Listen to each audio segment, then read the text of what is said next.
আচ্ছা, আজকে আমরা সেকেন্ড ল অফ থার্মোডাইনামিক্স এটা নিয়ে স্টার্ট করছি। তো সেকেন্ড ল পড়তে গেলে আমি একটা মজার আমি ঘটনার কথা ভেবেছিলাম, সেটা নিয়ে শুরু করছি।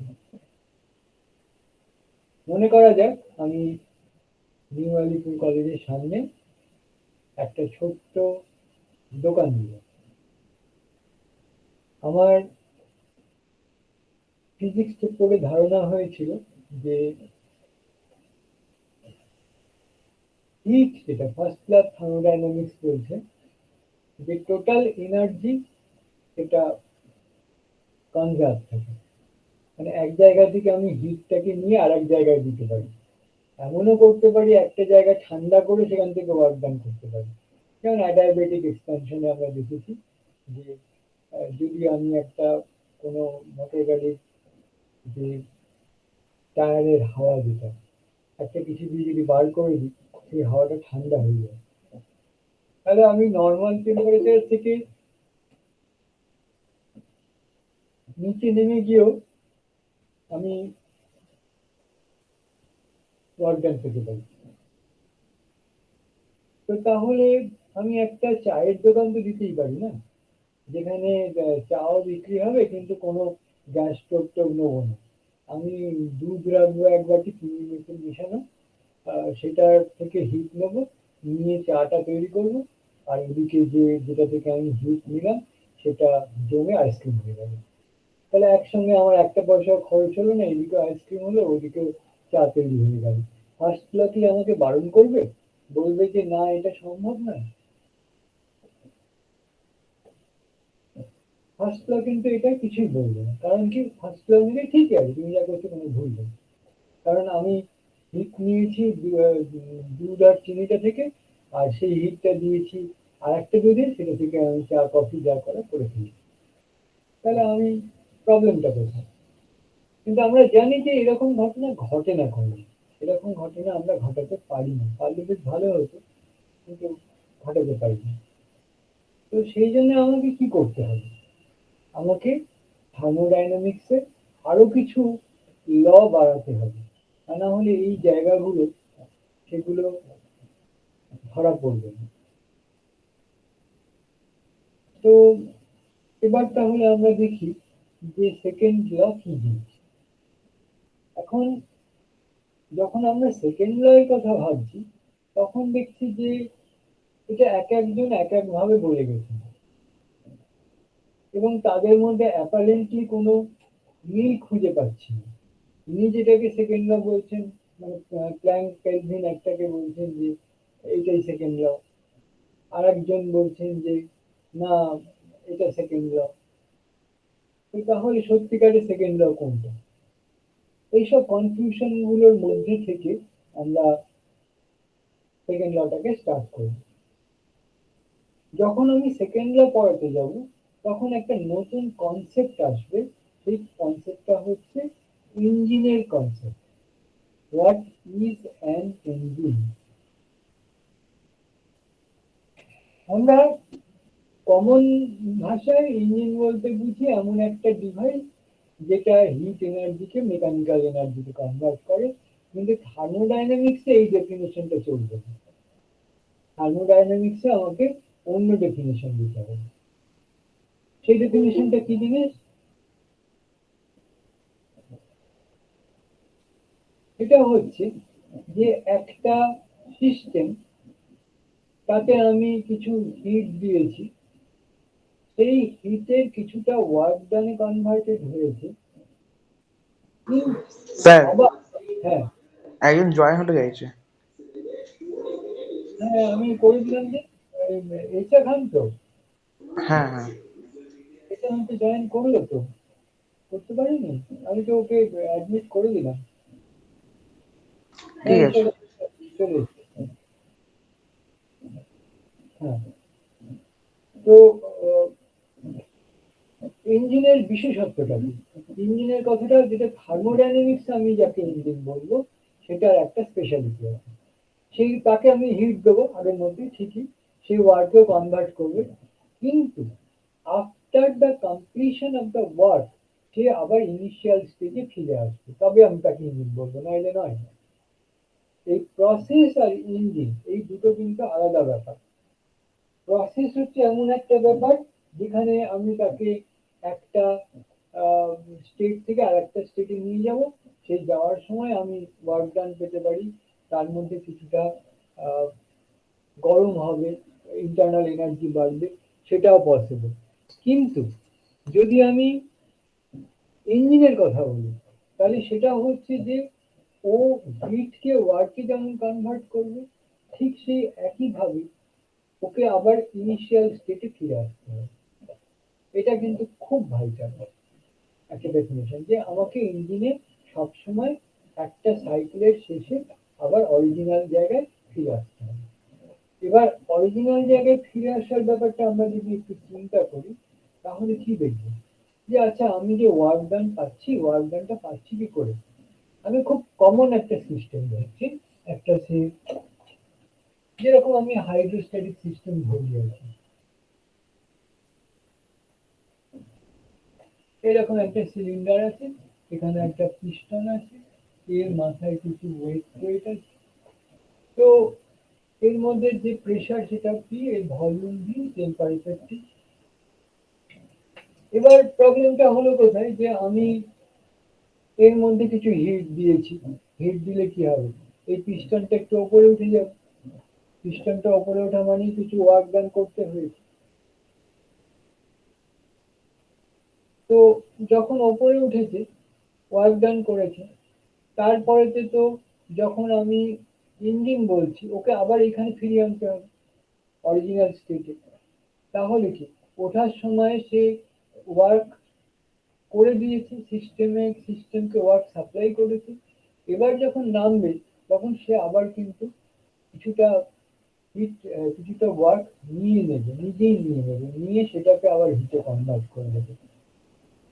এই কথাটা একটু খুব ভাইটাল, এই কথাটা বুঝতে হবে যে ইঞ্জিনে কিন্তু আমি শুধু ওয়ার্ক পাই না, আবার যেহেতু সিস্টেমটাকে আমাকে ইনিশিয়াল স্টেজে নিয়ে আসতে হয়, কাজে এই যখন ওপর থেকে নিচে নামবো, তখন আমাকে এই কাজটার জন্য কিছু এনার্জি সাপ্লাই করতে হবে, কিছু ওয়ার্ক দিতে হবে আমাকে, যেটা যখন নেমে আসবে সেটা হিটে কনভার্টেড হয়ে গেল। এইটাকে আমাকে আবার ফেলে দিতে হবে। এটাকে বলে সিঙ্ক। একটাকে বলে হিট সোর্স, একটাকে বলে হিট সিঙ্ক। ও হিট সোর্স থেকে হিট নেয়, নিয়ে এক্সপ্যান্ড করে, এক্সপ্যান্ড করে যা কাজ করার হলো, এবার সে আবার ফিরে আসবে তার অরিজিনাল স্টেটে।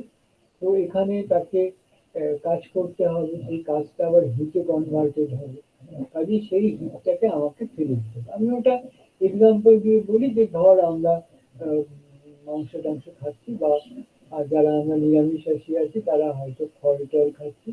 তো আমাকে কিছু তো ফেলে দিতেই হয় না, খোসাটা ফেলে দিতে হয়, মাংসের হাড়, মাছের কাঁটা, এগুলো সবই আমরা ফেলে দিই, এটা সিঙ্কে চলে যায়।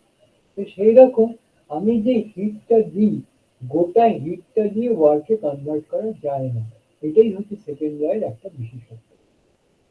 সেকেন্ড ল বলছে যে তুমি গোটা হিটটাকে ওয়ার্কে কনভার্ট করতে পারবে না if you use an engine.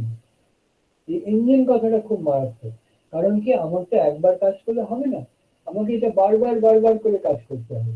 কাজে আমি যদি দ্বিতীয়বার ওটা নিয়ে কাজ করতে চাই, তাহলে আমাকে আবার ইনিশিয়াল স্টেটে ফিরে যেতে হচ্ছে। তার মানে ইঞ্জিনের কাজই হচ্ছে বারবার করে ঘটনাটা রিপিট করা, যাতে আমি কিছু ওয়ার্ক ডান পাই। এখন প্রথমে আমাদের কিছু বিচ্ছিরি কথা মাথায় আসে। সেটা হচ্ছে যে আমি তো পিস্টনটাকে ওপরে যখন উঠেছিল, তখন ওয়ার্কটা আমি পেয়েছি। এবার যখন আমি নামবো, আমার থেকে ইকুয়াল অ্যামাউন্টের ওয়ার্ক দরকার, তাহলে আর আমি কি ওয়ার্ক পেলাম? যতটা ওপরে ওঠানোর জন্য কাজ করেছি, নিচে নামার জন্য ততটাই পিডিবি কাজ করেছি, তাহলে আর আমার মানে লাভটা কি হলো? আমি কি কোনো ওয়ার্ক পেলাম অ্যাকচুয়ালি?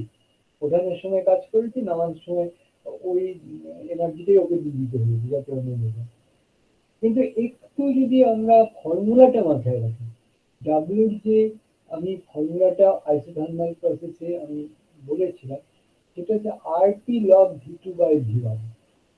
এখানে ভি টু মানে হচ্ছে ফাইনাল ভলিউম, আর V1 মানে হচ্ছে ইনিশিয়াল ভলিউম, কিন্তু ওখানে একটা টি আছে যেটা ভুললে চলবে না।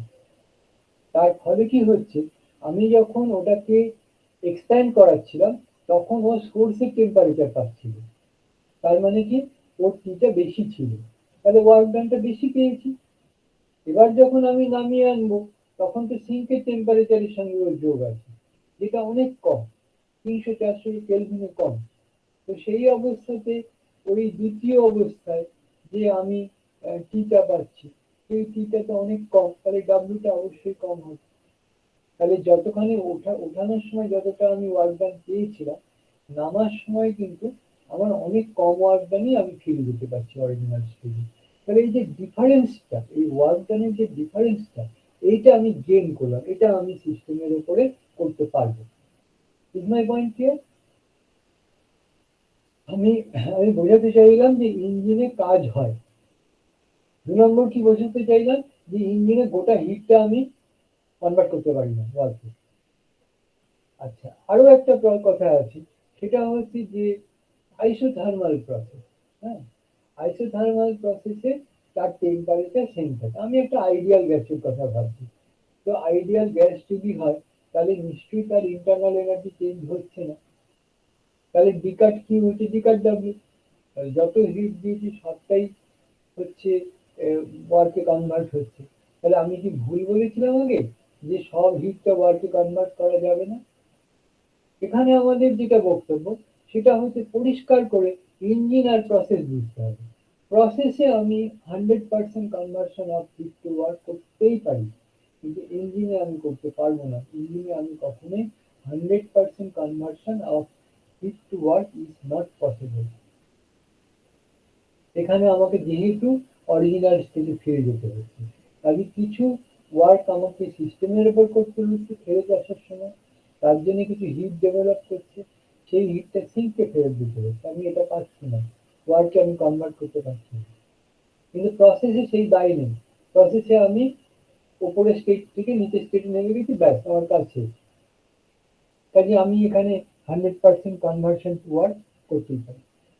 ওকে, এবার আমি সেকেন্ড ল অফ থার্মোডাইনামিক্সের ফর্মাল ডেফিনেশন দিচ্ছি, খুব মন দিয়ে শুনবি। আমি প্রথমে যেটা বলবো সেটা হচ্ছে প্ল্যাঙ্কের স্টেটমেন্ট।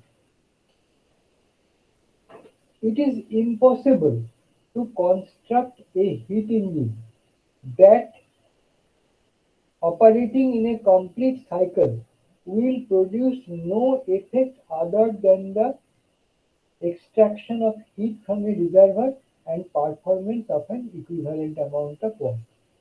যে কথাটা আমি বলেছিলাম সেই কথাটা প্ল্যাঙ্কের কথা, যে আমি এমন কোনো একটা হিট ইঞ্জিনকে পাবো না যে একটা কমপ্লিট সাইকেলে শুধু হিটটাকে ওয়ার্কে কনভার্ট করবে আর কিছু কাজ করবে না, আর কোনো কিছু হবে না, মানে ওই যে কোনো হিট সিঙ্কেও ফেরত দেবে না, এটা impossible. In other words, the law states the impossibility to construct an engine working in a cycle which would produce no effect except raising a weight and cooling off heat reservoir. একটা hit রিজার্ভারে যে ঠান্ডা হয়ে যাবে আর একটা আহ, একটা কোনো wait সেটা উপরে উঠতে থাকবে। দিস ইজ নট পসিবল, এটাই হচ্ছে প্ল্যাঙ্কের statement. Here the emphasis is given on the term complete cycle, because if the engine doesn't return to its original state, then heat energy can be completely converted to work. But the second cycle will not start until the initial state is reached. আমি একই ইনস্ট্রুমেন্টকে বারবার করে use করতে পারবো না, কারণ কি ও তো ইনিশিয়াল স্টেটে ফিরে যায়নি। যাই হোক, এবার কেলভিনের স্টেটমেন্ট বলবো, আর আমি এটাকে একটু ডিফিকাল্ট হবে অনুমান করতে, কিন্তু তাও বোঝা যায় যে প্ল্যাঙ্ক আর কেলভিন কিন্তু একই কথা বলেছে। It is impossible by an inanimate material agency to derive mechanical effect from any portion of the matter by cooling it below the temperature of the coolest of the surrounding object. তার মানে কি হলো, Planck কি বলেছিলেন যে আমি একটা জায়গা ঠান্ডা হয়ে যাবে আর একটা ওয়েট উপরে উঠবে, এটা পসিবল না। এটাকেই আমরা আধুনিক ভাষায় বলেছি যে ইঞ্জিন একটা আমরা কনস্ট্রাক্ট করতে পারবো না যেটা শুধু ওয়ার্ক করবে। তো কেলভিনের ব্যাপারটাও ঠিক ওই একই ব্যাপার। উনি ওই একই কথা বলছেন ইয়ের মতো, জুলের প্ল্যাঙ্কের মতো, যে আমরা একটা ইনঅ্যানিমেট মানে কি, আমরা যদি একটা কোনো প্রাণী ধরি, ধর আমরা আহ, একটা গরুর কথা ভাবছি যে যাকে আমরা ঘানিতে লাগিয়ে দিয়েছি, তাহলে ঘানি থেকে যে তেল বেরোচ্ছে মানে ওয়ার্ক ডান হচ্ছে, আবার কোনো কিছু ঠান্ডাও হয়ে যাচ্ছে না। তার ফলে এখানে কি হচ্ছে, ইনঅ্যানিমেট কথাটা খুব ইম্পর্টেন্ট। অ্যানিমেট মানে লোকেরা আমরা ধরে ঘুরিয়ে দিতে পারি, আমরা রিক্সা চালাতে পারি, আমরা গাড়ি চালাতে পারি, কাজে ইনঅ্যানিমেট কথাটা এখানে খুব ইম্পর্টেন্ট। একটা ইনঅ্যানিমেট মেটেরিয়াল এজেন্সি সে কখনো একটা ম্যাটারের একটা পোর্শনকে ঠান্ডা করে সে ওখান থেকে কোনো ওয়ার্ক ডান করতে পারবে না। এই কথাটা হচ্ছে কেলভিন বলেছিলেন। So the theorem states that to operate an engine, a source of heat energy is required where temperature is less than the temperature of the heat source. Thus, the efficiency of the engine will not be 100%. সেই ঘুরিয়ে নাক দেখানো, সে একই কথা বলা হচ্ছে যে আমি এখানে একটা সোর্স অফ হিট এনার্জি তো লাগবেই, কারণ বলেছি যে সারাউন্ডিং এর সব থেকে ঠান্ডাটার থেকে আমি ঠান্ডা করতে পারবো না। তার মানে কি আমাকে একটা গরম সোর্স লাগবে।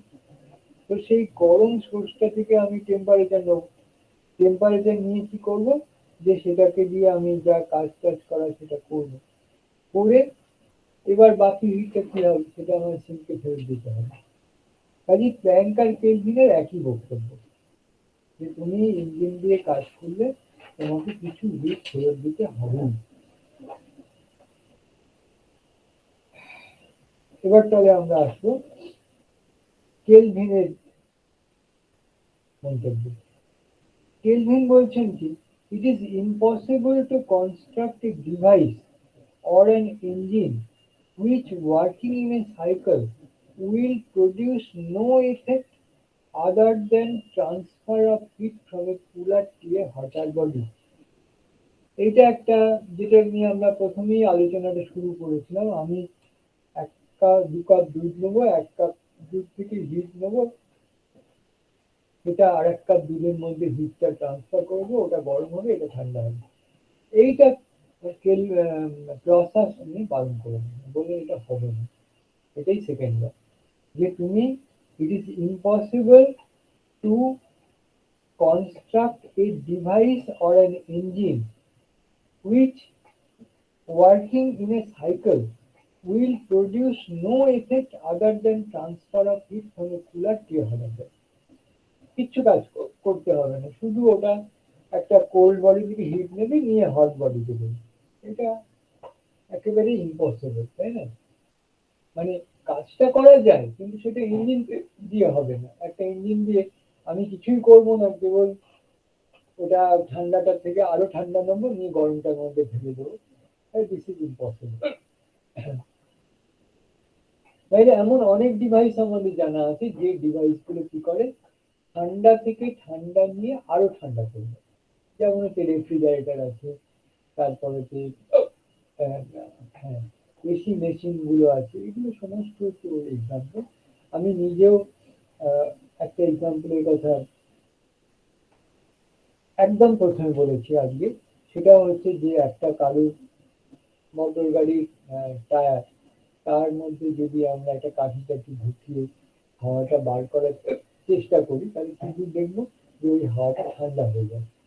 তার মানে কি অ্যাডিয়াবেটিক এক্সপেনশন যখন হয় তখন ঠান্ডাটা হয়, তো ঠান্ডা হয়, যেটা নর্মাল টেম্পারেচার ছিল সেটাকেও ঠান্ডা হয়ে যায়।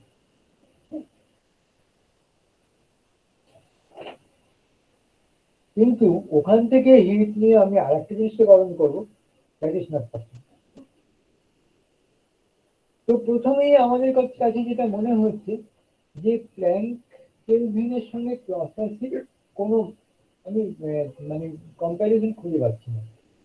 দুজনে যে একই কথা বলেছেন এমন কথা আমি ভাবতে পারছি না।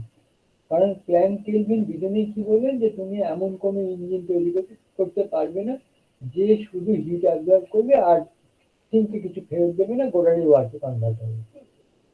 আর কেলভিন কি বললেন, তুমি এমন কোনো ডিভাইস বা ইঞ্জিন পাবে না যেটা একটা ঠান্ডা বডি থেকে গরম বডিতে হিট ট্রান্সফার করবে অথচ কোনো আর কিছু হবে না। তো এবার আমরা একটু দেখি যে দুটো কি সত্যি কথা, মানে দুটো কি একই কথা বলছে না বলছে। ওকে, তাহলে আমরা শুরু করছি। প্রথমে আমি ধরে নেব যে প্ল্যাঙ্ক কেলভিন ফলস, উনি যা বলছেন ভুল বলছেন। আর কেলভিন যা বললেন, প্রসেস যা বললেন সেটা একদম ঠিক কথা।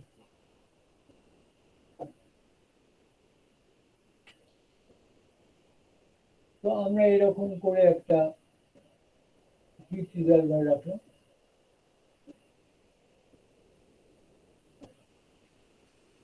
এখানে একটা হিট সিঙ্ক রাখলাম। এখান থেকে হিট নিয়ে একটা ইঞ্জিন চালালাম। তো আমি প্রথমে ধরে নিচ্ছি যে প্ল্যাঙ্ক কেলভিন ফলস। যদি প্ল্যাঙ্ক কেলভিন ফলস হয় তাহলে আমি দেখতে পাচ্ছি যে এখান থেকে যদি Q1 হিটকে আমি এক্সট্রাক্ট করি,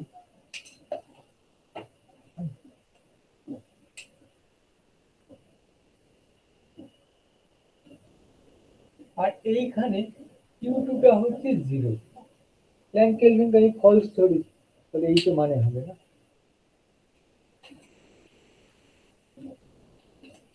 তাহলে এখানে যে ওয়ার্ক ডানটা পেলাম সেই ওয়ার্ক ডানটা হচ্ছে Q1।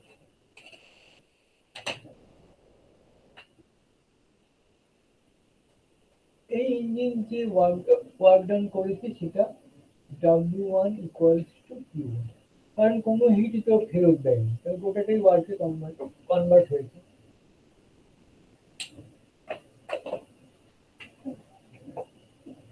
এবার আমি এখানে একটা রেফ্রিজারেটরকে ধরলাম। সেই রেফ্রিজারেটর কি করলো, এই কাজটাকে দিয়ে তার মোটরটা ঘোরালো। এর ফলে সে Q2 হিট সিঙ্ক থেকে তুলে নিল। আর ওপরে গেলে কি হবে, এই W1টা নিয়েছিল সেটাও হিটে কনভার্টেড হয়েছে।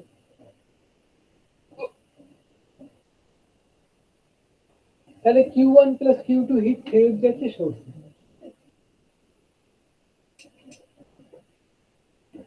এবার আমি দুটোকে কি করেছি, আমি একটা বক্সে বন্ধ করে দিয়েছি, কি হচ্ছে দেখতে পাচ্ছি না।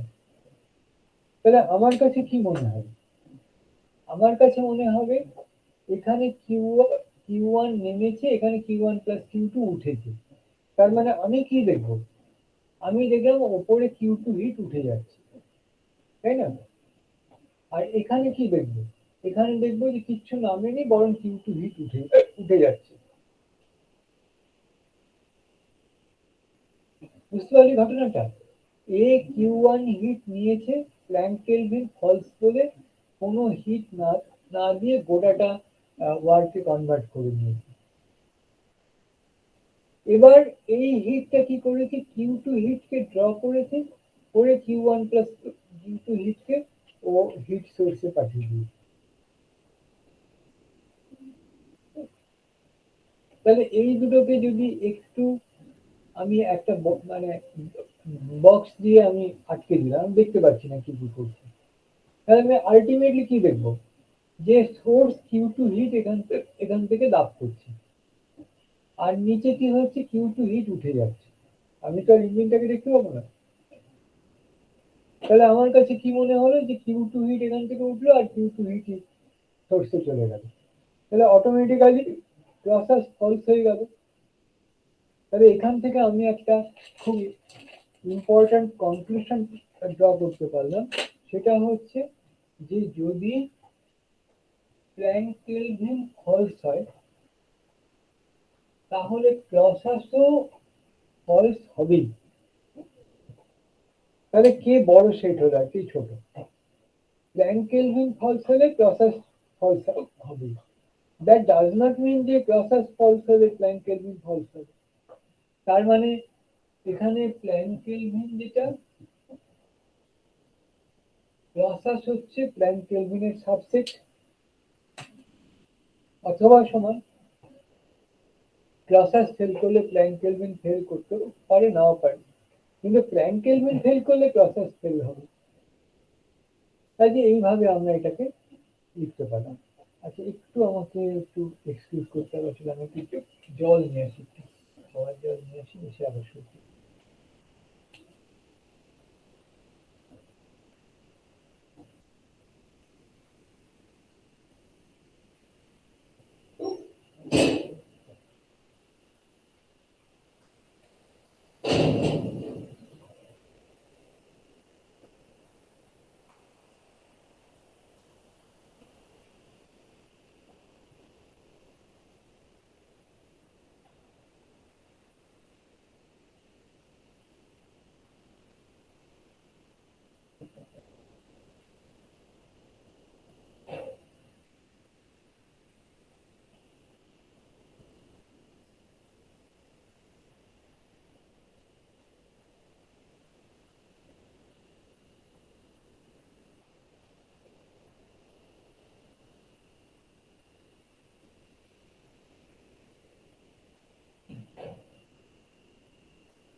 আচ্ছা, এবার আমরা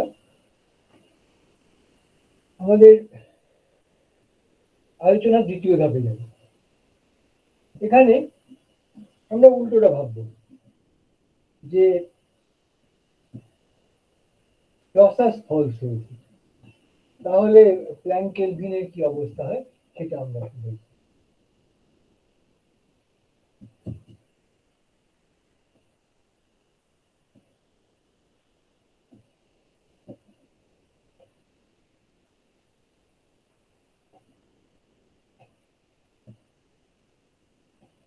এখানে যে ডায়াগ্রামটা হবে সেটা হচ্ছে, এখানে একটা রেফ্রিজারেটর আছে। আমি বলেছি এখানে প্রসেস ফেল করছে, তার মানে এখানে এই রেফ্রিজারেটরটা কোনো কাজ করবে না, শুধু শুধু হিট কিউ2 থেকে উঠবে, এর মধ্যে কিউ2 বেরিয়ে যাবে, আর এখানে হচ্ছে ডাব্লিউ হচ্ছে 0, কোনো ওয়ার্ক এখানে করতে হবে না। এবার এখানে একটা সত্যি সত্যি একটা ইঞ্জিন আছে। এই যে ইঞ্জিনটা আছে সে কি করেছে, প্ল্যাঙ্ক কেলভিন তো ফলস নয়, কাজে এখান থেকে কিউ1 হিটকে নিতে হয়েছে, এখানে কিউ2 হিটও ফেরত দিয়েছে, আর এখানে ডাব্লিউ পাওয়া গেছে কিউ1 মাইনাস কিউ2। এবার আগের মতোই আমি করেছি কি, এই দুটোকে একটা বক্সে পুরে দিই। আমি দেখতে পাচ্ছি না কিভাবে আমি, তাহলে আমি কি বুঝতে পারবো, এখানে অ্যাকচুয়ালি কিউ2 হিট ওপরে উঠেছে, এখানে কিউ1 হিট নেমেছে, তাহলে কত হিট ও লস করলো, এই সোর্সটা লস করলো Q1 মাইনাস Q2 হিট। এখানে কি দেখছি Q2 হিট এখানে যাচ্ছে, এখানে Q2 হিট উঠেছে, তাহলে সিঙ্ক কত হিট গেইন করবে, 0। ওয়ার্ক ডান কত হলো, Q1 মাইনাস Q2। তাহলে কি দেখতে পাচ্ছি যে Q1 মাইনাস Q2 হিটটা নিচ্ছে এই কম্পোজিট সিস্টেমটা, ওই Q1 মাইনাস Q2 হিটই তাকে ওয়ার্কে কনভার্ট করছে, আর সিঙ্কে কিছুই দেয়নি। তার মানে এখানে অটোমেটিক্যালি প্ল্যাঙ্ক কেলভিন ফলস হয়ে গেল। আমি তো ধরেছিলাম ক্লসাস ফলস, কিন্তু তাহলে দেখলাম যে অটোমেটিক্যালি প্ল্যাঙ্ক কেলভিন যেটা সেটাও ফলস হয়ে গেল। তাহলে এবারে আমি বুঝতে পারলাম কি যে না, ক্লসাস যেটা সেটা ফেল করলেই প্ল্যাঙ্ক কেলভিন ফেল হয়ে যায়।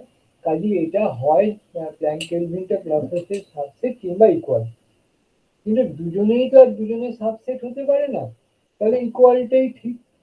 তাহলে এই ক্ষেত্রে প্ল্যাঙ্ক কেলভিনও যে কথা বলেছিলেন, ক্লসাসও ওই একই কথা বলেছেন, এইটাই আমাদের মেনে নিতে হবে, যে দুজনে অন্যভাবে বললেও আলটিমেটলি ব্যাপারটা একই দাঁড়িয়ে যাচ্ছে, যে একজন যদি ফেল করে তাহলে আর একজন ফেল করবেই।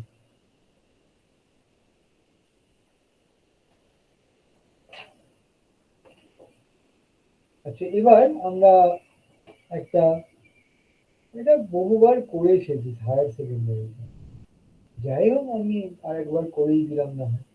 কার্নো সাইকেল, এই কার্নো সাইকেলটা হচ্ছে একটা ভীষণ গুরুত্বপূর্ণ একটা ইঞ্জিন, কারণ আমরা প্রমাণ করব যে কার্নো সাইকেলের থেকে বেশি এফিসিয়েন্সি আর কারোর হতে পারে না, ওর এফিসিয়েন্সিটা হচ্ছে ম্যাক্সিমাম।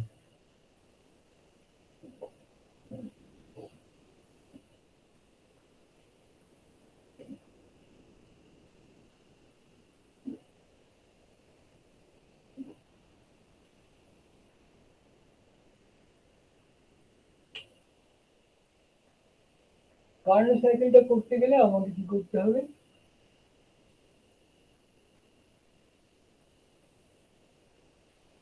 এখানে ধরা যাক আমি একটা সিলিন্ডার নিলাম, যার সাইড গুলো সমস্ত খুব ভালো করে ইনসুলেটেড করা আছে, পিস্টনটাও হচ্ছে ইনসুলেটেড,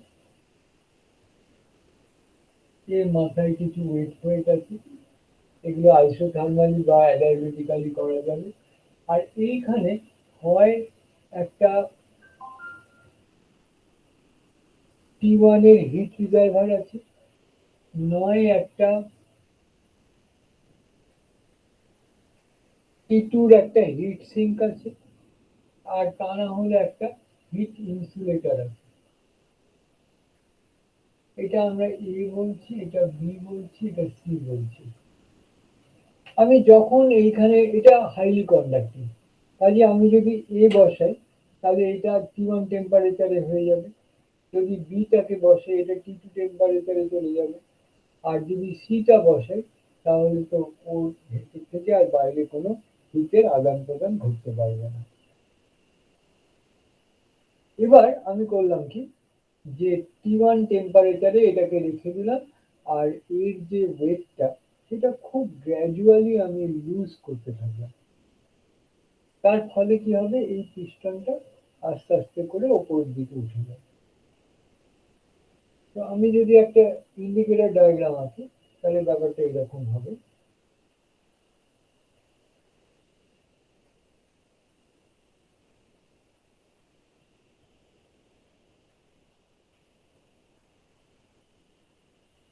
এটা পিভি ইন্ডিকেটর ডায়াগ্রাম।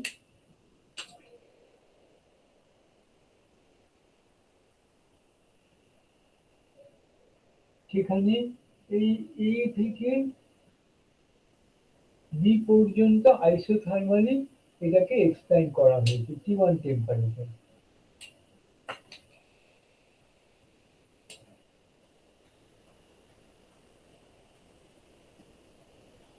এটা হচ্ছে P1 প্রেসার, এটা হচ্ছে V1 ভলিউম, এটা হচ্ছে V2 ভলিউম,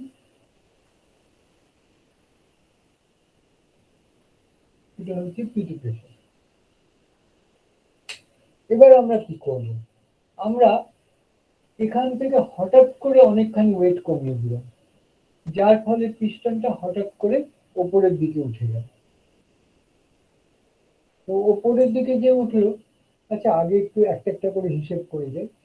যখন এ টু বি গেছে, আইসোথার্মালি গেছে,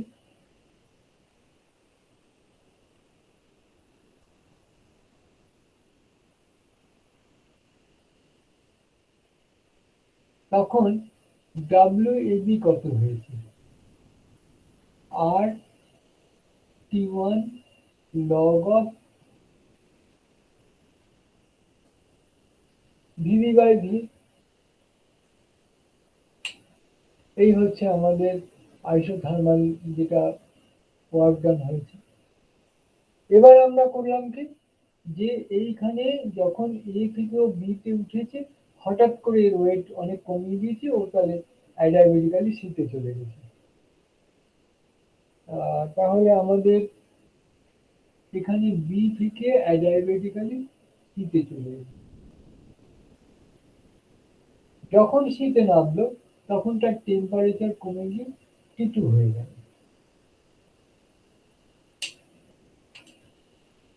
তাহলে এই অবস্থায় এই যে বিসি গেল, এটা হচ্ছে অ্যাডাইবেটিক্যালি।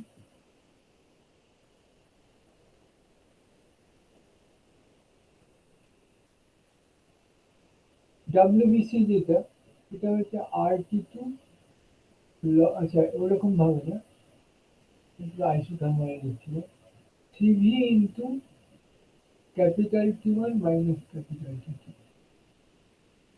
এই হচ্ছে আমাদের ওয়ার্ক ডানের ফর্মুলাটা। এবার আমরা এইটাকে আইসোথার্মালি এটাকে কন্ট্রাক্ট করাবো, মানে এখানে আস্তে আস্তে গ্র্যাজুয়ালি আস্তে আস্তে ওয়েটটাকে বাড়িয়ে দেবো। তো বাড়িয়ে দিলে এটা কি হবে, এটা সি থেকে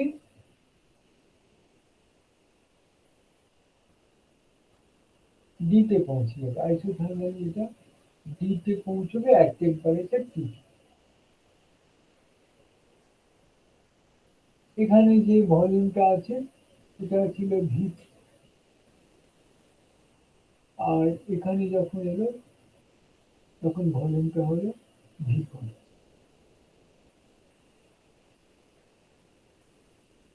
এরপর যেটুকু পড়ে রইল ডি থেকে এতে, সেটা এক ঝটকায় আমি ওখানে ওয়েটটা চাপিয়ে দিলাম, একেবারে সঙ্গে সঙ্গে ও আবার ডি থেকে এতে ফিরে গেল।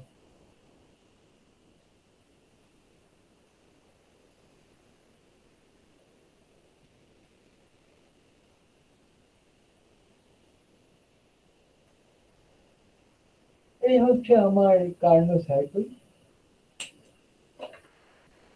এরপরে যে সিডি, এটা আইসোথার্মাল।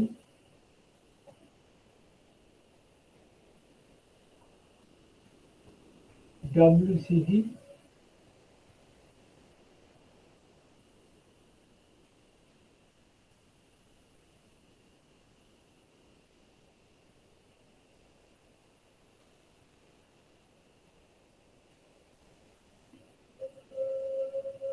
এই হলো আমার WCD।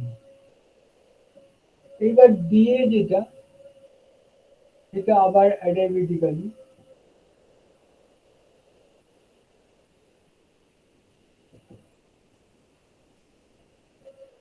WDA,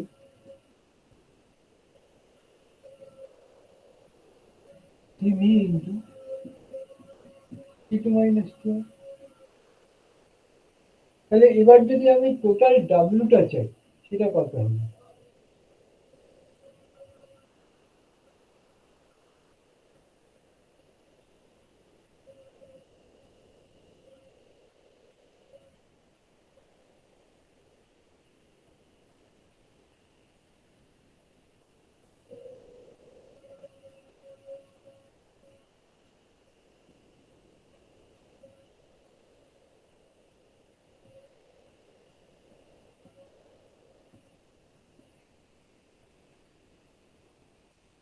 এইটাকে আমি ভিসি বাই ভিডি করবো, তার জন্য এখানে মাইনাস করে দিলাম।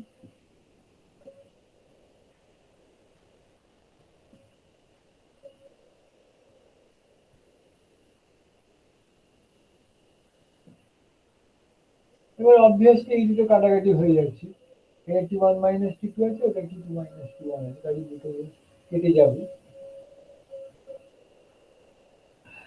তাহলে ডাব্লিউ কত হলো? এটা হচ্ছে R T one log of VB by VA minus R T two log of VC by VD, এই হলো। আর কতটা হিট আমি দিয়েছি সেটা একটু বুঝতে হবে। আমি ধর বাজারে যাচ্ছি, আমি পকেটে এরকম 200-300 টাকা নিই। এবার জিনিসগুলো কাটা হয়ে গেছে, তারপর আমি বাজারের মধ্যে দেখতে পেয়েছি একটা ডাবের ইয়ে রয়েছে, ছেলে দাঁড়িয়ে আছে, ওকে বললাম একটা ডাব কেটে দিতে, সেই ডাবটা দিলে আমি খেয়ে নিলাম। তো এই যে এটা ঠিক বাজার করার নয়, এটা আমি ওখানে গেছি, এটা ওই জন্য আমি এটা খেতেই পারি, এরকম একটা ব্যাপার। তো তাহলে আমি ধরে তো নেবো যে ওই 100-200 টাকা যেটা নিয়ে গেছি পকেটে, সেটাই আমার টাকা খরচ হয়েছে। তো এখানেও তাই, কতটুকু সিঙ্কে হিট ফেরত দিলাম সেটা আমার দেখার কথা নয়, কারণ কি সিঙ্কের হিটটা আমি আর কাজে লাগাতে পারবো না। কাজে আমি কিউ ওয়ানটাই ধরে নেবো, যে আমি যে হিটটাকে আমি সাপ্লাই করেছি তাকে। তো সেই কিউটা কত? এইটা। হ্যাঁ, মানে ফার্স্ট পর্যায়ে যে কাজটা হয়েছে সেটা আইসোথার্মালি কাজ হয়েছে। আর আমরা তো অনেকবার করেই বলছি যে আইসোথার্মাল প্রসেসে সেখানে ডিডব্লিউ বলে কিছু থাকে না, তাহলে ডি কাট কিউ যেটা সেটাই হচ্ছে ডি, মানে গোটা, সরি ডিউটা জিরো, কারণ এখানে টেম্পারেচার পাল্টাচ্ছে না, তাহলে ডি কাট কিউটাই ডি কাট ডাব্লিউ, যতটা ওয়ার্ক ডান ততটাই হচ্ছে ইন্টারনাল এনার্জি। তো সেইটাই হচ্ছে আমার কতটা হিট দেওয়া হয়েছে, এটা হচ্ছে ডাব্লিউএবি, that is equal to RT1 log of VB by V। তাহলে আমি যদি এফিসিয়েন্সি বার করতে চাই, এটা হবে ডাব্লিউ বাই কি, কতটা হিট আমাকে দেওয়া হয়েছিল আর কতটা ওয়ার্ক ডান আমি করাতে পেরেছি এটা নিয়ে। তো এটা ক্যালকুলেশন করার আগে আমরা ডাব্লিউটাকে একটু সিম্পলিফাই করে নেব। এখানে দেখেছি দুটো অ্যাডাইবেটিক আছে, হ্যাঁ, একটা হচ্ছে বিসি, একটা হচ্ছে ডিএ। তো আমরা প্রথমে বিসি অ্যাডাইবেটিকের কাছে যাই।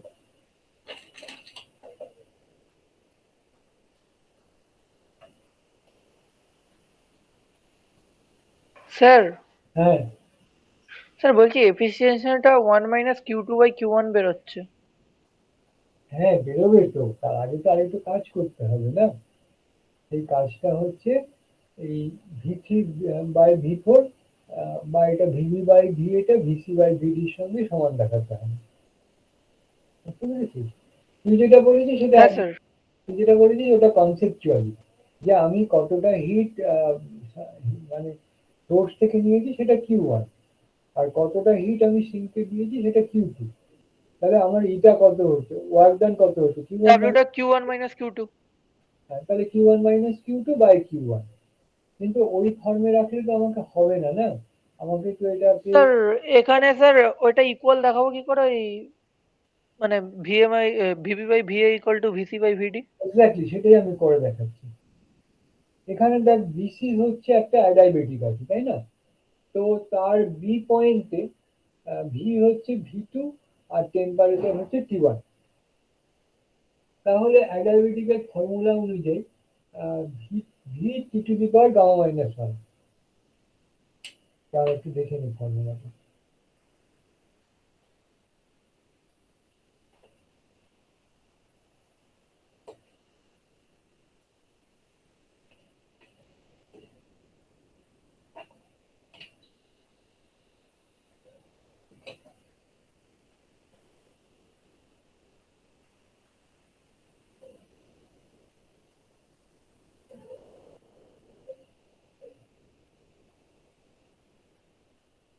হ্যাঁ, T V to the power gamma minus one. তো তাহলে আমার এখানে কি হবে তাহলে? এখানে হচ্ছে প্রথমে বি পয়েন্টে টেম্পারেচার কত ছিল? T1। আর এখানে ভিবি হচ্ছে volume to the power gamma minus one,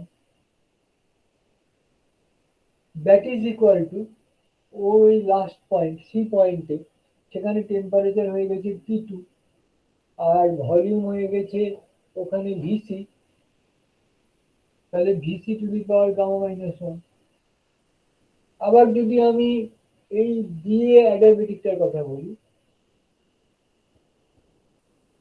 সেখানে আমি দেখছি যে এ পয়েন্টে টেম্পারেচার আছে T1 আর ভলিউম আছে VA।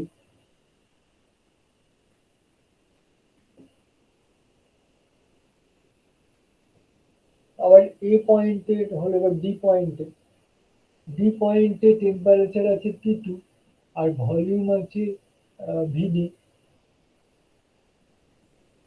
হ্যাঁ স্যার এসে গেছে। এসেছে তো? এবার আমি এটাকে ডিভাইড করে দিচ্ছি, বুঝেছিস? আমি হ্যাঁ যদি স্যার মিলে গেছে। হ্যাঁ, তাহলে কত হবে?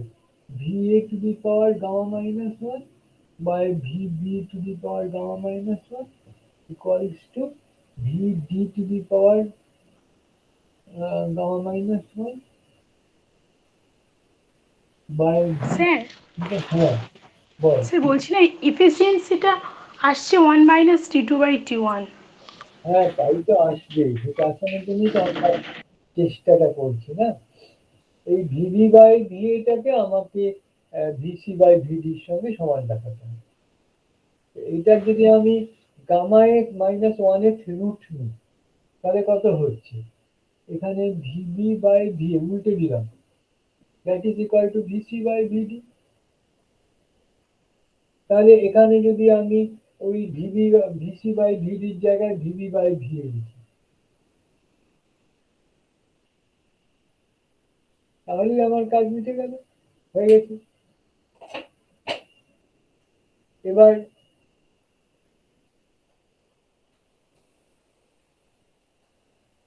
আচ্ছা এটা হলো R log VB by V কে কমন নিলাম, তাহলে এখানে T1 মাইনাস T2 রইল। তাহলে যদি W বাই কিউ করি তো এটাকে আর T1 লগ ভিবি হ্যাঁ বাই, স্যার 1 - T2/T1 আসছে। হ্যাঁ তাহলে এটা T1 minus T2 divided by T1, তাহলে 1 মাইনাস T2 বাই T1। এইটা হচ্ছে আমার, এটা এফিসিয়েন্সির এক্সপ্রেশন। আমরা এই এক্সপ্রেশন নিয়ে নামার আগে, রাস্তায় নামার আগে আমি দুটো কথা বলবো যেটা খুব মানে কনসার্নের কথা, কারণ এখানে আমি ওগুলো করে দিচ্ছি না, এটা একটু নিজে নিজেই কাজটা করতে হবে। সেটা হচ্ছে যে 1 নম্বর, পরীক্ষায় অনেক সময় দেখেছি যে ওরা দুষ্টুমি করে কি, যে হায়ার টেম্পারেচারটাকে T2 ধরে আর লোয়ার টেম্পারেচারটাকে T1 ধরে, এবং সেটা স্টুডেন্টরা হয়তো খেয়াল করে না, খেয়াল না করে স্যার কনসেপ্ট ঠিক থাকলে তো কোনো প্রবলেম হবে না, সে যাই ধরুক না কেন। না, কনসেপ্ট শুধু ঠিক নয়, পরীক্ষার হলে খুব মন দিয়ে পড়তে হবে প্রশ্নটা।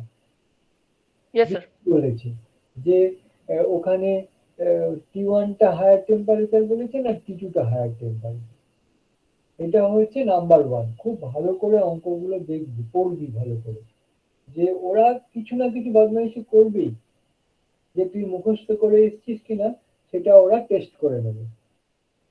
আর দ্বিতীয় কথা যেটা, সেটা হচ্ছে অনেক সময় দেখি যে আহ, এই পিভি ইকুয়ালস টু আরটি না দিয়ে ওরা দিয়ে দেয় কি P into V, V minus B equals to RT.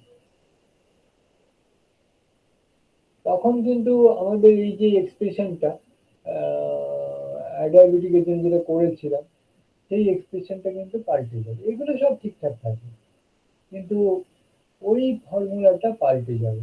ওটা হবে হচ্ছে যে V minus B into T to the power gamma minus one. ওই ভি মাইনাস বিটা কেটে দিতে হবে, কেটে কুটে করতে হবে। এখানে ওখানেও V3 মাইনাস B হবে।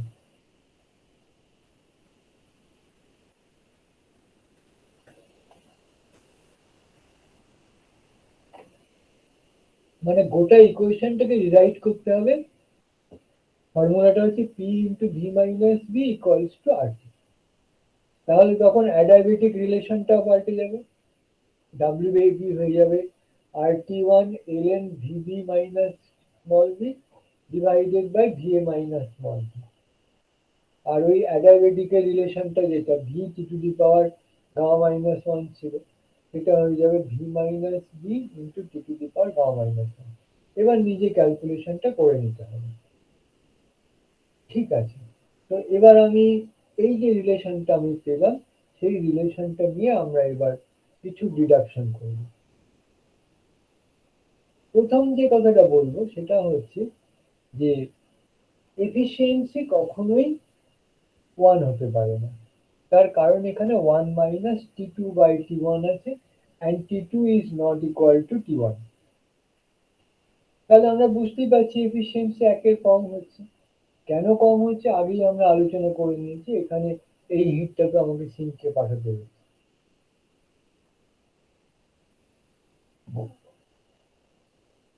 আচ্ছা, 2 নম্বর কথা হচ্ছে শুধু কার্নো সাইকেল বলে কথা নয়, এটা সবসময় দেখা যায় কি যে adiabatic portion of the cycle do no work at all. যেখানে অ্যাডায়াবেটিক হচ্ছে সেখানে কোনো কাজই হয়নি। যেমন বি থেকে সিতে নেমেছে, কত কাজ হয়েছে, সিভি ইন্টু টি1 মাইনাস টি2। আবার যখন ডি থেকে এতে গেছে ওই অ্যামাউন্টের ওয়ার্কই ও আবার নিয়ে নিয়েছে। তাহলে যতটা দিয়েছিল ঠিক ততটাই আবার নিয়ে নিল, তাহলে আর ও কি কাজ করলো? বোঝা গেল যে তাহলে অ্যাডায়াবেটিক পোর্শনটা কোনো কাজ করে না, কাজ করে একমাত্র আইসোথার্মাল পোর্শন। আচ্ছা, পরীক্ষার হলে কিন্তু বিচিত্র বিচিত্র টাইপের সাইকেল দেখা যাবে, তাদের এফিসিয়েন্সি বার করতে বলবে। একটা ট্রায়াঙ্গেল এঁকেও বলতে পারে যে এর এফিসিয়েন্সি বার করে। তাই সেগুলো আমরা দেখি আস্তে আস্তে করে দেবো। আমি এখন সাবজেক্টটা বুঝিয়ে যাচ্ছি, আর ওই ইন্টারনালটা হতে দে, তারপর দু একটা ক্লাস নিয়ে আমি অঙ্কগুলো একটু দেখিয়ে দেবো, কিছু অঙ্ক আমি করিয়ে দেবো।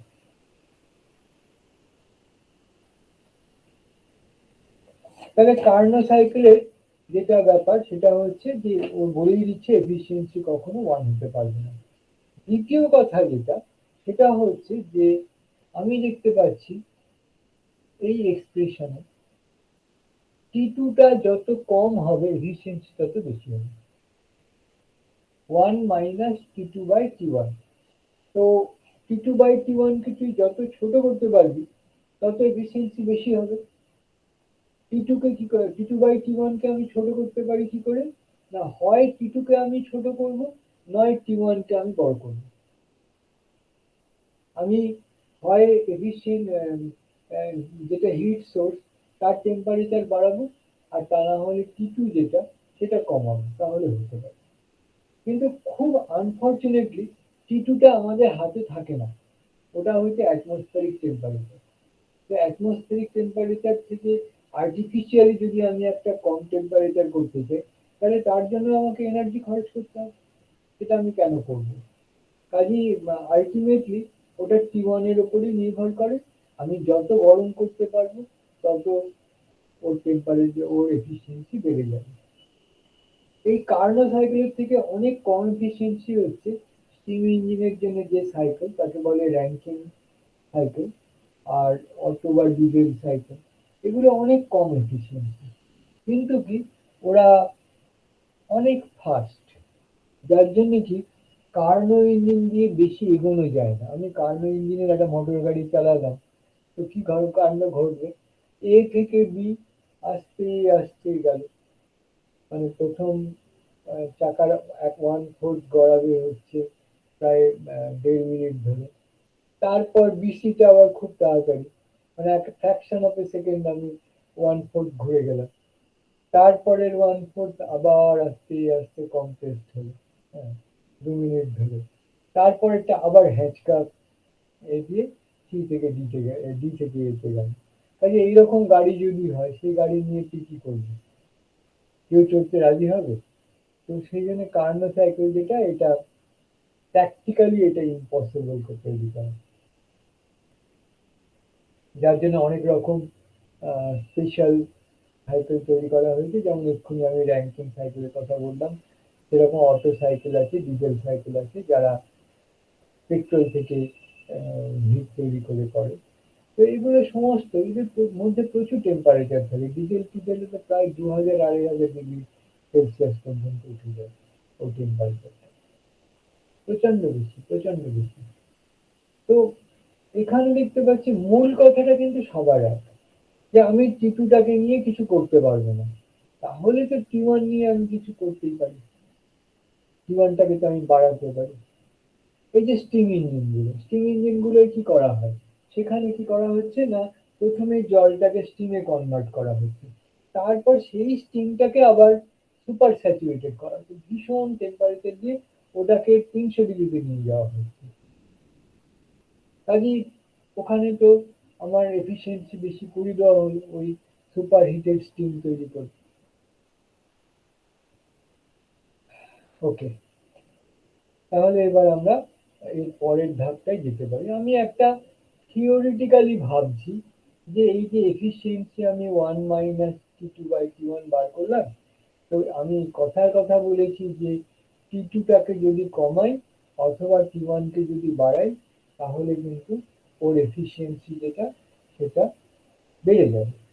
তো কোনটা বেশি এফেক্টিভ? আমি কি চাইবো, আমি টি2টাকে কমাতে চাইবো না টি1টাকে বাড়াতে চাইবো? তো সেটা আমরা একটা অঙ্ক কষে দেখি, কিন্তু অঙ্কের হিসেব যাই হোক না কেন, আমরা মোটামুটি জানি যে সিঙ্কের টেম্পারেচারকে আমাকে রুম টেম্পারেচারে রাখতে হবে। কাজে যদি বলে যে টি2 কমলে আমার সুবিধে, তো আমার কোনো লাভ নেই। তো দেখি একবার তাও ক্যালকুলেশন করে দেখতে ক্ষতি কি। আমি পেয়েছি ইটা ইকুয়ালস টু 1 - T2/T1। ওকে, তাহলে ডি ইটা dt2 যদি আমি বের করি কত হয়? এটা হচ্ছে -1/T1। আমি যদি dটা dt1 করতে চাই তাহলে কি হবে? -T2, ওটা তো কনস্ট্যান্ট, আর এটা হচ্ছে প্লাস হয়ে গেল টি T1 স্কোয়ার। স্কোয়ার হয়ে গেল। বুঝতে পারলি?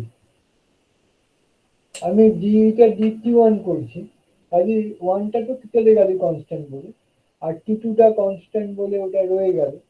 আর 1/T1 যেটা, তার ডেরিভেটিভ যদি আমি করি তাহলে -1/T1 স্কোয়ার হবে।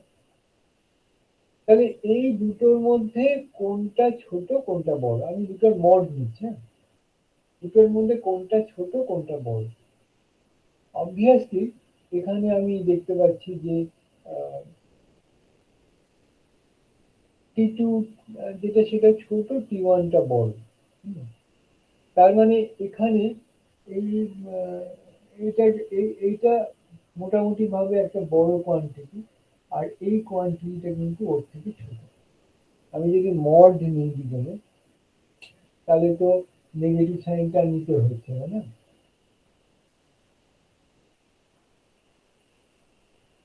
তাহলে এখান থেকে আমি দেখতে পাচ্ছি ডিটা dt2 গ্রেটার দেন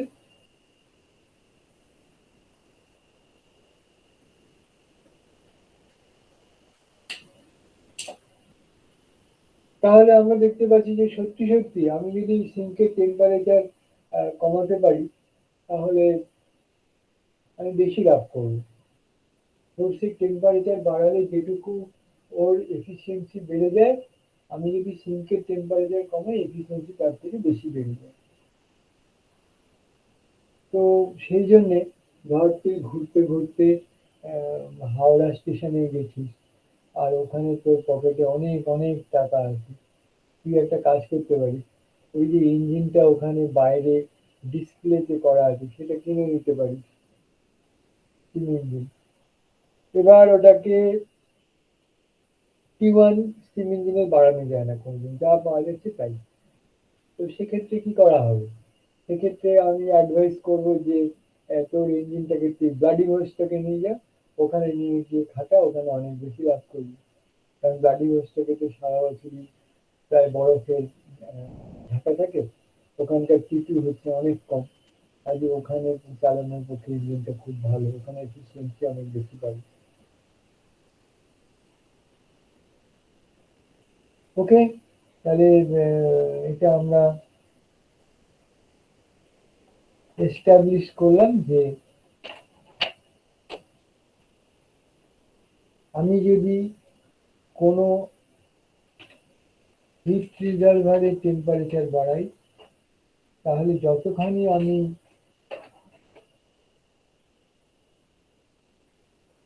এফিসিয়েন্সি বাড়াতে পারবো, আমি যদি টিটুটাকে কমাতে পারি, তার থেকে অনেক ভালোভাবে আমি এফিসিয়েন্সি বাড়াতে পারবো।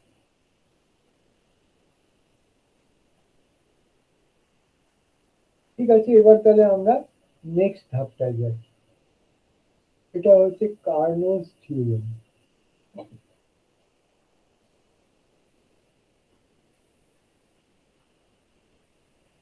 কার্নোস থিওরেম যেটা, সেটাকে আমাদের প্রুফ করতে হবে।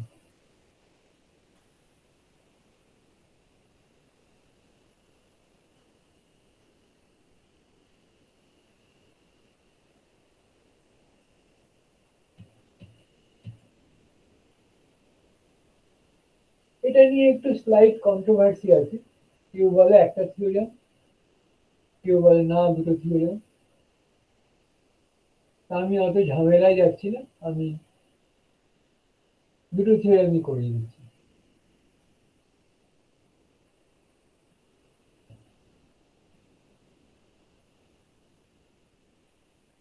আমি ইঞ্জিনকে দুরকম ভাগে ভাগ করছি, একটা হচ্ছে রিভার্সিবল ইঞ্জিন, একটা হচ্ছে ইরিভার্সিবল ইঞ্জিন। তো রিভার্সিবল ইঞ্জিন বলতে আমরা কি বোঝাই?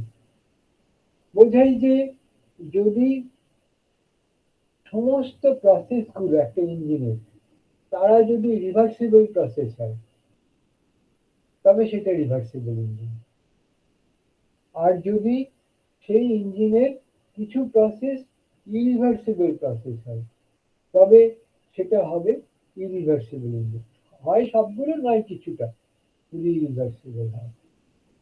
তো প্রবলেমটা হচ্ছে যে আমি রিভার্সিবল ইঞ্জিনের এফিসিয়েন্সি দিয়ে একটা জেনারেল কথা বলতে পারি কিনা, যে রিভার্সিবল ইঞ্জিন হলে তার এফিসিয়েন্সি এত হবে, রিভার্সিবল ইঞ্জিন হলে তার এফিসিয়েন্সি ম্যাক্সিমাম হবে।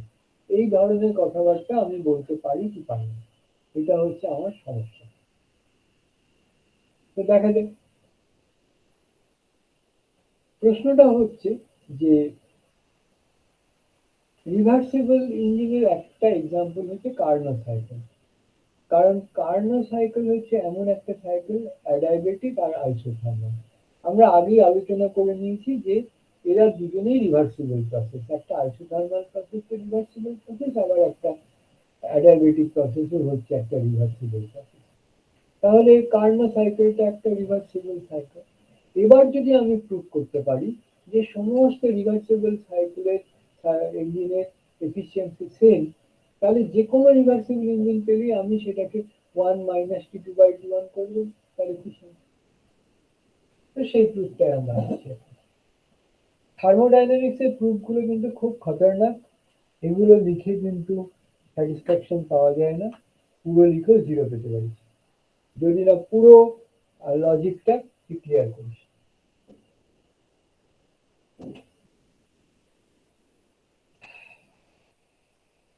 তো আমরা প্রুফ করতে যাচ্ছি এইভাবে, এটা হচ্ছে সোর্স আছে,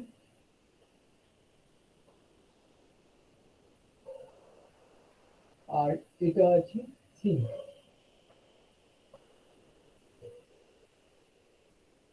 এবার এদের মধ্যে দুটো রিভার্সিবল ইঞ্জিন আছে।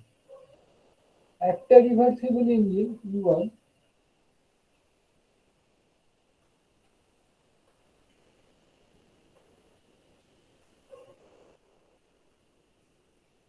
সে কি করলো, সোর্স থেকে কিউ হিট ড্র করে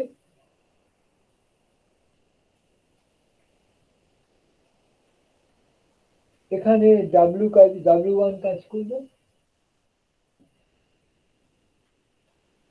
তাহলে এখানে পৌঁছে যাবে কত, Q minus W1।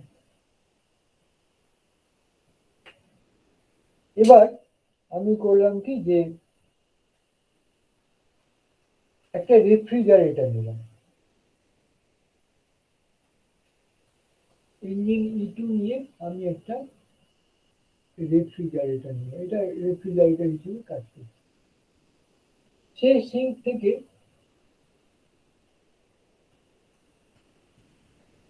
Q minus W2 hit নিয়ে নিল, এক্সট্রাক্ট করবে। এখানে এই যে E1 এর ওয়ার্ক ডানটা হয়েছিল, সে E1 মাইনাস E2 উল্টো করে লিখছি আমি, W1 মাইনাস W2 ওয়ার্কটা ও নিয়েছে, নিয়ে আবার এখানে কিউ হিটকে ফেরত দিয়েছে। আচ্ছা, আমি একটু আস্তে আস্তে বলছি, এটা একটু বোঝার ব্যাপার আর কি। আমি বলছি যে E1 E2 এই দুটোই হচ্ছে ইঞ্জিন। রিভার্সিবল ইঞ্জিন হলে কি হয়, আমি ওটাকে উল্টো করে লাগিয়ে আমি ওটাকে রেফ্রিজারেটর হিসেবে দেখতে পাই। তো E1 ইঞ্জিনটা সেই সোর্স থেকে কিউ হিট ড্র করেছে, কিউ হিট ড্র করে সে সিঙ্ককে ফেরত দিয়েছে কিউ মাইনাস W1 হিট। এবার আমি দ্বিতীয় যে ইঞ্জিনটা, আমি ধরে নিচ্ছি যে রিভার্সিবল ইঞ্জিনগুলো তাদের এফিসিয়েন্সি ডিফারেন্ট হয়। তাহলে দ্বিতীয় ইঞ্জিনটা যদি সোর্স থেকে কিউ হিট নেয়, তাহলে সে ওয়ার্ক ডান করলো W2, আর সে সিঙ্ককে কত হিট ফেরত দেবে, কিউ মাইনাস W2। এবার সেকেন্ড ইঞ্জিনকে আমি রিভার্স করে লাগালাম, তাহলে আগের জিনিসটা যা ঘটবে এখন উল্টোটা হবে। কিউ মাইনাস W2 যে হিটটা সিঙ্কে পাঠাচ্ছিল, সেটা এখন সিঙ্ক থেকে ও নেবে, আর যে W2 ওয়ার্কটা ও করছিল ওটা ওর ওপর করতে হবে, তবে ও কিউ হিট ফেরত দেবে সোর্সকে। তো এই যে আমি W2 ওয়ার্কটা করবো, সেটা কোথা থেকে পাবো, না ওই ওপরে যে ইঞ্জিনটা আছে ও তো W1 কাজ করছে, তাহলে ওর থেকে আমি W2 নিয়ে নিই না কেন, নিলে আমি কাজটা করতে পারি। কিন্তু এখানে একটা শর্ত আছে, শর্তটা হচ্ছে W1 should be greater than W2, তা না হলে কিন্তু ও W2 কাজ করতে পারবে না, আর W2 কাজ করতে না পারবে ও কিউ হিট ফেরত দেবে না। ঠিক আছে, তো আগের মতোই আমি এটাকে একটা বক্স করে রেখে দিয়েছি, আমি কিচ্ছু দেখবো না কি আছে, আমি ধরে নেবো গোটাটাই একটা কিছু আছে। তাহলে সোর্স থেকে কতটা হিট আলটিমেটলি ড্র হলো, দেখ কিচ্ছু হিট ড্র হয়নি, একজন কিউ হিট টেনেছে, একজন কিউ হিট ফেরত দিয়েছে। তার মানে আমি যখন দুটোকে একসঙ্গে দেখছি, তখন আমি দেখবো সোর্সের থেকে কোনো হিটই নেওয়া হয়নি, সোর্সের থেকে নেওয়া হয়েছে 0। এবার ওই দিকে কত নেওয়া হয়েছে, ওই সিঙ্ক থেকে কতটা নেওয়া হয়েছে, কিউ মাইনাস W1 ফেরত যাচ্ছে, কিউ মাইনাস W2 আমরা নিয়ে নিচ্ছি ওখান থেকে। তাহলে এখানে যেটা সেটা কিউ মাইনাস W2 নিলাম, তার থেকে ফেরত দিয়ে দিলাম কিউ মাইনাস W1, দুটো মাইনাস করে দিলাম, তাহলে এটা হয়ে গেল কত, W1 মাইনাস W2। ব্যাস, তাহলে আমি কি দেখতে পাচ্ছি, দেখতে পাচ্ছি সিঙ্ক থেকে W1 মাইনাস W2 হিট নেওয়া হলো, এখানে কাজ পেলাম কত, W1 এর থেকে W1 একে দিতে হয়েছে, তাহলে এখন W1 মাইনাস W2 কাজই পাবো, আর সোর্সকে কিছু দিতে হয়নি। তাহলে প্ল্যাঙ্ক কেলভিনকে একদম আমি বরবাদ করে দিয়েছি, থাকছে না। তাহলে এখানে আমরা পরিষ্কার বুঝতে পারছি যে দিস ইজ নট পারমিসিবল। তো তাহলে তখন আমাদের ধরতে হবে যে এইটা তাহলে বড়, E2টা বড়, E1 ছোট, কারণ এখানে তো প্রমাণ হলো যে E1 যদি বড় হয় তাহলে এটা সম্ভব না। তাহলে উল্টোটা যদি করি আমি E1টাকে রিভার্স করে আমি রেফ্রিজারেটর হিসেবে চালালাম, তখন যে হিটটা আসবে সেটা কিউ মাইনাস W1 থেকে কিউ মাইনাস W2 বাদ যাবে, আর এখানে W2 মাইনাস W1 হবে, ওই একই আর্গুমেন্ট যে এটা পসিবল না। কাজেই দুটোই যদি পসিবল না হয় তার মানেটা কি? দুজনেই সমান। এই E1 আর E2 দুটো ইঞ্জিনেরই এফিসিয়েন্সি একদম এক। এটাই Carnot's theorem. All reversible cycles have same efficiency. তো এখানে এফিসিয়েন্সি যদি দুজনের সেম হয়ে যায় তাহলে কি হবে? তাহলে কার্নো সাইকেলের যা এফিসিয়েন্সি, এদের সবারই এফিসিয়েন্সি তাই। রিভার্সিবল সাইকেল মাত্রই এফিসিয়েন্সি হচ্ছে 1 মাইনাস T2/T1। এবার আমরা সেকেন্ড থিওরেমটায় যাব, যে all reversible engines have efficiency greater than the irreversible engines। তো সেখানে এই W1টাকে আমরা ধরে নিচ্ছি ইরিভার্সিবল ইঞ্জিন, আর ধরে নিচ্ছি ইরিভার্সিবল ইঞ্জিনের ক্ষমতাটা রিভার্সিবলের থেকে বেশি। তাহলে একই লজিক অনুযায়ী আমরা বলতে পারি যে দিস ইজ নট পারমিসিবল। কারণ তাহলে কি হচ্ছে, আমরা সিঙ্ক থেকে W1 মাইনাস W2 ওয়ার্ক নিচ্ছি, ইঞ্জিন W1 মাইনাস W2 ওয়ার্কই করছে, আর আমরা সোর্সে কিছুই ফেরত দিচ্ছি না। তাহলে ইরিভার্সিবল ইঞ্জিনের এফিসিয়েন্সি তাহলে বেশি হতে পারে না রিভার্সিবলের থেকে। তো এবার সমান হয় কিনা যদি দেখতে চাই, আগে আমি কি করেছিলাম, এদের ইন্টারচেঞ্জ করেছিলাম, কিন্তু এখানে তো ইন্টারচেঞ্জ করা যাবে না। কেন যাবে না? তার কারণ ইরিভার্সিবল ইঞ্জিন যেগুলো, সেগুলোকে আমি পেছন দিকে ঘোরাতে পারবো না, ওটাকে আমি রেফ্রিজারেটর করতে পারবো না। তার ফলে second part of the experiment যেটা, সেটা করা যাচ্ছে না।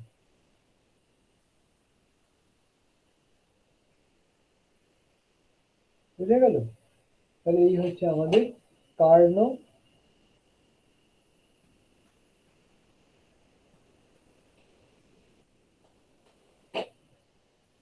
থিওরেম।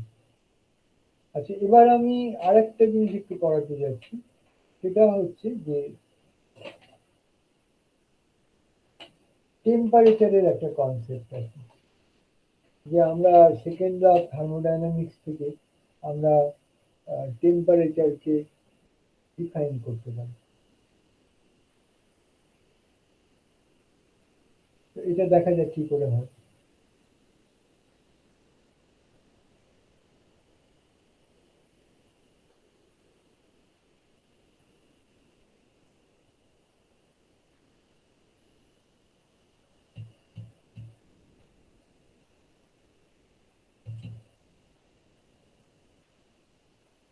আমি এখানে তিনটে হিটের সোর্স রেখেছি, একটা এ, একটা বি, একটা সি। আমরা এ থেকে বি এর মধ্যে একটা ইঞ্জিন রেখেছি E1।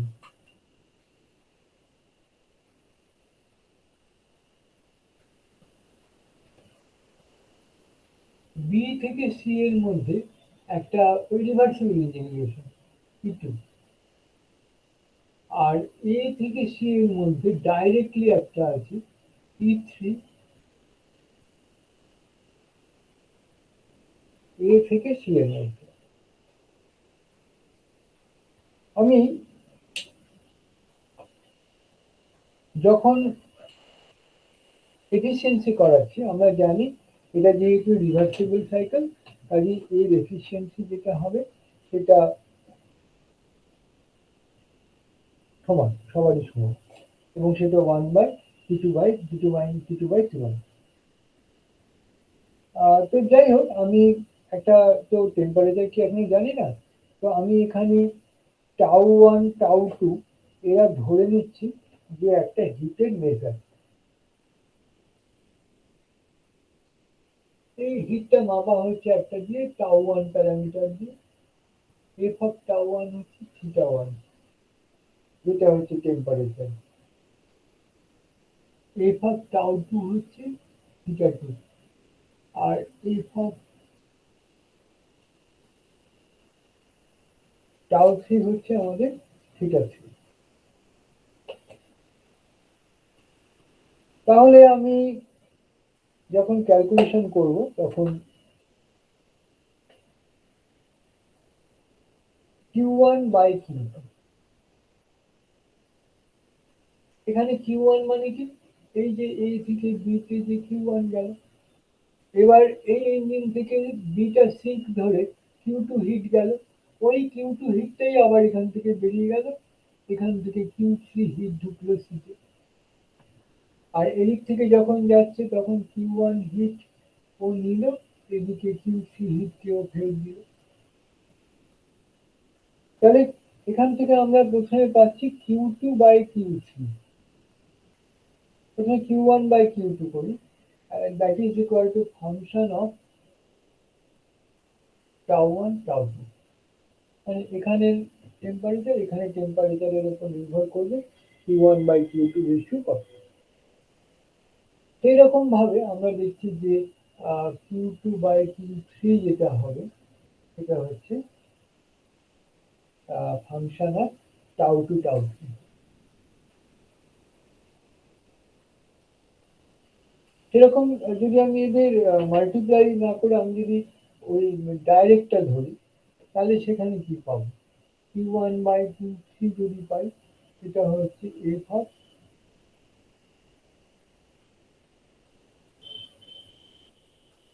এটা ফাংশন অফ টাউ 1 আর টাউ 3। এটা টাউ 1 আছে, ওটা টাউ 3 আছে। টাউ 1 টাউ 2 টাউ 3 মানে কি একটা মেজার অফ টেম্পারেচার, ওটা টেম্পারেচার স্কেল নয়।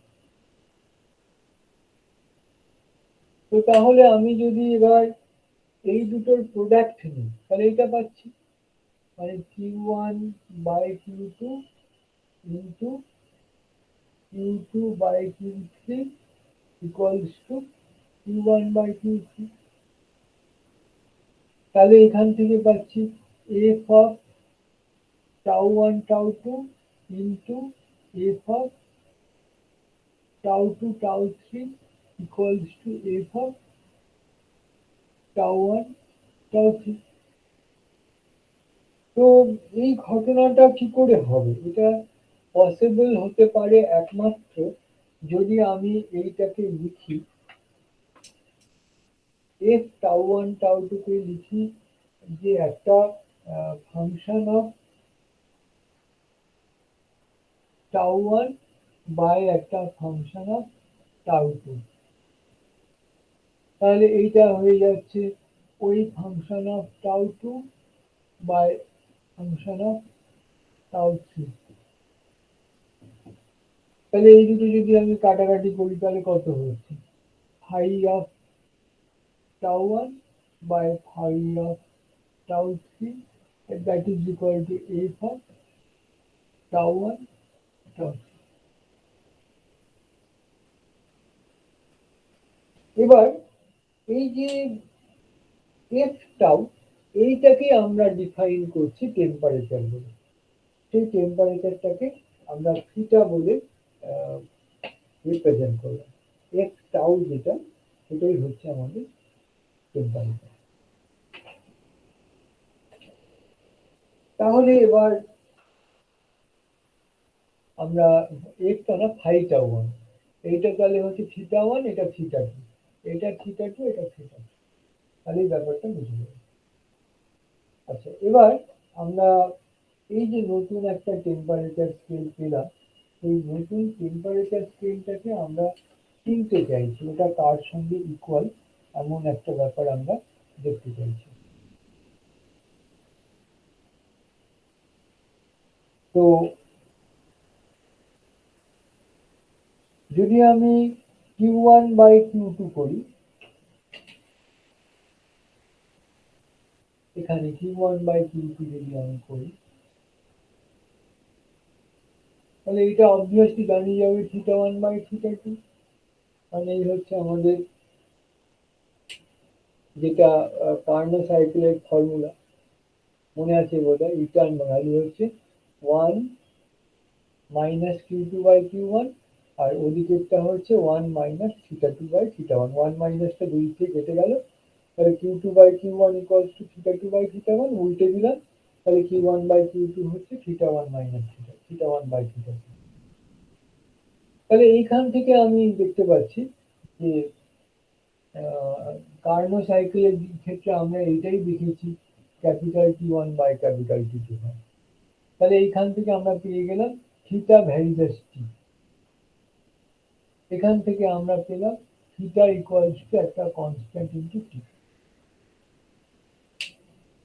এবার আমাকে এই কে এর ভ্যালুটাকে ক্যালকুলেট করতে হবে।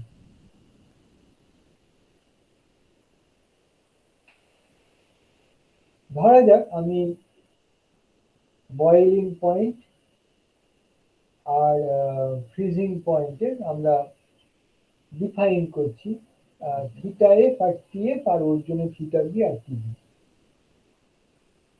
তাহলে আমি কি লিখতে পারবো? এই ফর্মুলা অনুযায়ী θ1 θ2 থেকে theta B by theta F, B for boiling, F for freezing, TB by TF. তাহলে এবার যদি আমি ডিভিডেন্ডও করি, তাহলে কি পাওয়া যাবে? Theta B minus theta F by theta F equals to TB minus TF by TF.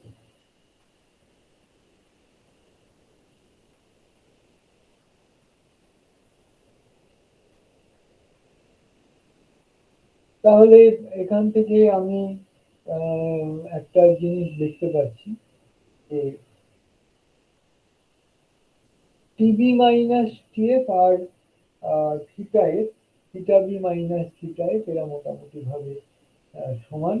কাজে মোটামুটি আমি আইডেন্টিফাই করে বলছি যে থিটা বি যেটা সেটাই টিবি, আর থিটা এফ যেটা সেটাই হচ্ছে টিএফ।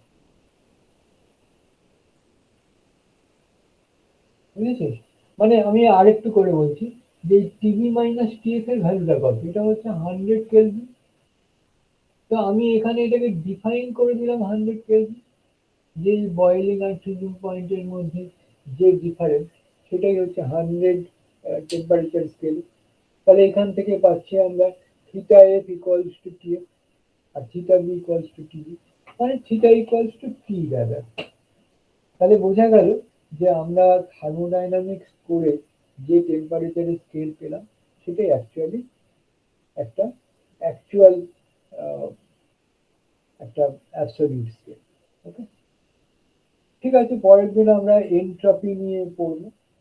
আজকে আমাদের এইটুকু হলো। পরের দিন আমরা কালকে স্যার নেক্সট ক্লাস কবে নেবেন? কালকে এই সময় 2:45। স্যার বলছি স্যার কালকে তো কার্তিক স্যারের ক্লাস আছে 3টে থেকে। কটা থেকে?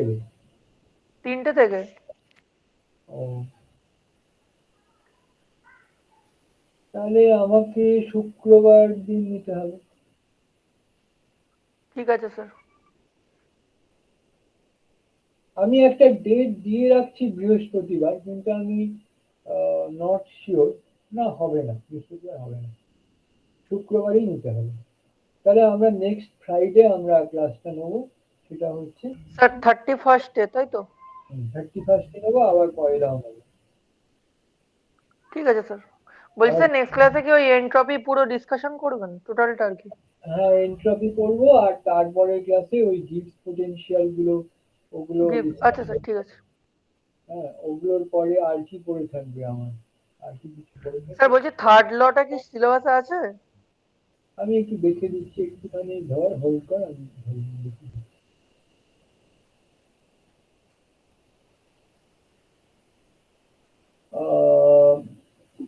এনট্রপিতেই তো হলো, এনট্রপি সব শেষ হলো। তারপরে হচ্ছে থার্মোডাইনামিক পোটেনশিয়ালস আছে, আর জুল টমসন আছে না, থার্ড লা তো দেখতে পাচ্ছি না। হ্যাঁ থার্ড লা আচ্ছা স্যার ঠিক আছে। আছে আছে আছে। ও ছোট্ট করে ওকে আছে। স্যার। হ্যাঁ স্যার বলছি যে শুধু স্টেটমেন্টটা সিম্পল অ্যাপ্লিকেশন তো নাকি পুরো ডিডাকশন করতে হবে? কিছু ডিডাকশন না, থার্ড লা থার্মোডাইনামিক্স এর ব্যাপারটা আর তার এক্সপ্লেনেশনে বলতে হবে আনঅ্যাটেনেবিলিটি অফ অ্যাবসলিউট ব্যাস। Thank you sir. আর থার্মোডাইনামিক পোটেনশিয়াল একদিনে করতে হবে আর একদিনে জুল টমসন করতে হবে। মানে দুদিনে আর কি, মানে আমার মোটামুটি ভাবে 2 তারিখে শেষ হয়ে যাওয়ার কথা, 2 বা 3 তারিখে। 3 তারিখ যদি হয় পরীক্ষাতে শুরু হয়ে যাচ্ছে, তাহলে সেক্ষেত্রে ওটা পরীক্ষার পরে করতে হবে। আমি 2 তারিখটা আমি পারবো কিনা জানি না, 1 তারিখটা পারবো, আর 2 তারিখেও পারতে পারি, দেখি এটা পরিস্থিতি বুঝে পারবো। তাহলে আমাদের নেক্সট ক্লাস হচ্ছে ফ্রাইডে, ওকে? তাহলে আজকের মধ্যে আমি রাখছি।